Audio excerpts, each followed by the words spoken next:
Hi வாங்க, சிம்பிளாக ஒரு சிக்கன் பிரியாணி எப்படி பண்ணுறதுன்னு பார்க்கலாம்.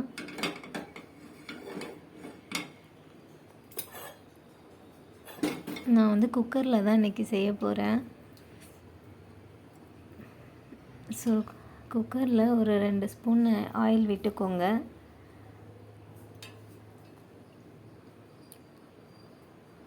இதில் போடுறதுக்கு பட்டை, கிராம்பு, ஏலக்காய், கசகசா இதெல்லாம் எடுத்து வச்சுருக்கேன். என்கிட்ட பிரியாணி இலை இல்லை, அதனால் நான் அது சேர்க்கல. இது மொத்தமாக ஆட் பண்ணிக்கோங்க. லைட்டாக பொரிஞ்சு வரட்டும். பொரிஞ்சு வந்ததும் நான் ஒரு என்னுடைய கை சைஸு பெரிய வெங்காயம் நல்லா பெருசாக இருந்துச்சு, அது 1, தக்காளி ஒரு 2 நான் மிக்சியில் போட்டு அரைச்சி ஊற்றிக்கிட்டேன்.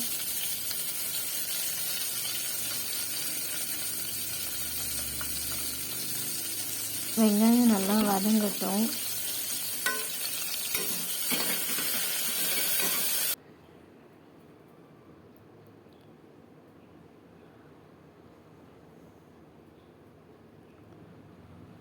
இந்த டைமில் நான் இந்த ஒரு கிளாஸ் அளவு அரிசி எடுத்துருக்கேன். இதை நான் கழுவி தண்ணி ஊற்றி வச்சுக்கிறேன். பச்சை மிளகாய் ஒரு 2 ஆட் பண்ணிக்கோங்க.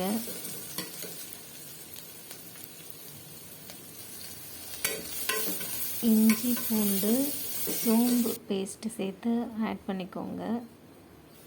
தக்காளி பேஸ்ட்டாக ஆட் பண்ணிக்கோங்க. தக்காளி பேஸ்ட்டாக ஆட் பண்ணும்போது பிரியாணிக்கு நல்ல ஒரு கலர் வரும்.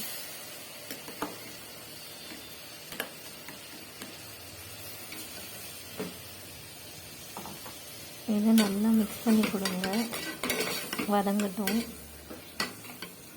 கொஞ்சம் உப்பு சேர்த்து நல்லா வதக்கி விடுங்க.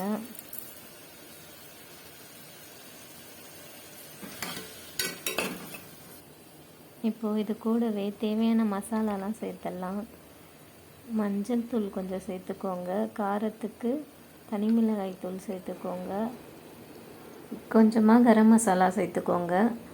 அவ்வளோதான், இதுக்கு தேவையான மசாலாலாம் நல்லா மிக்ஸ் பண்ணி கொடுங்க.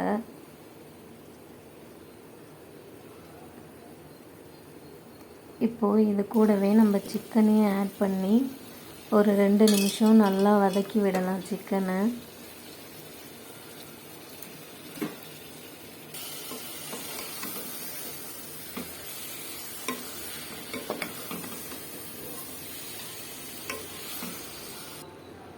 சிக்கனும் இப்போ ஓரளவுக்கு நல்லா வதங்கிடுச்சு. இந்த ஸ்டேஜில் தயிர் நான் லைட்டாக ஆட் பண்ணிக்கிறேன். என்கிட்ட லெமன் இல்லை, லெமன் இருந்தால் ஒரு ஆஃப் லெமன் கட் பண்ணி ஆட் பண்ணிக்கோங்க. புதினா கொத்தமல்லி சேர்த்துக்கோங்க. என்கிட்ட புதினா கொத்தமல்லியும் இல்லை. அதே மாதிரி அரிசியும் நான் வந்து வீட்டில் நார்மலாக நம்ம சாப்பாட்டுக்கு யூஸ் பண்ணுற அரிசியை வச்சு தான் நான் செய்கிறேன். அரிசியை இப்போது சேர்த்துக்கிறேன். இந்த ஸ்டேஜில் சேர்த்துட்டு அரிசி எடுத்த கிளாஸ்லேயே 1 கிளாஸ் அரிசிக்கு 2 கிளாஸ் தண்ணி வச்சுக்கிறேன்.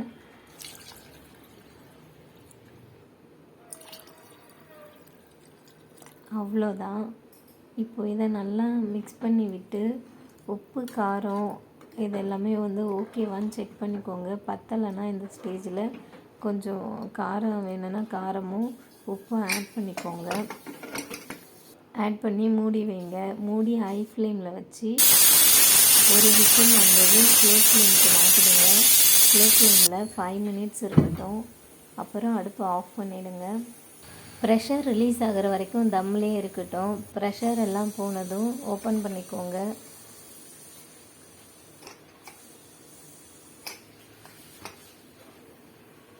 இப்போ ஓப்பன் பண்ணிட்டோம். எப்படி வந்திருக்குன்னு பாருங்கள். சூப்பராக நல்லா உதிரியாக நல்லாவே வந்திருக்கும். இது லைட்டாக கூட அடி பிடிக்கவே பிடிக்காது. நான் அரிசிலாம் ஊரெல்லாம் வைக்கல, அப்படியே அந்த டைமில் கழுவி அதனால தான் நான் தண்ணி அதிகமாக வச்சுருக்கேன். ஸோ அடிலாம் எதுவும் பிடிக்காமல் உதிரியாக சூப்பராக வந்திருக்கு. இதே மாதிரி நீங்களும் ட்ரை பண்ணி பாருங்கள். ரொம்பவே ஈஸி தான், டேஸ்ட்டாகவும் இருக்கும். ட்ரை பண்ணி பாருங்கள் ஒரு முறை. பாய்.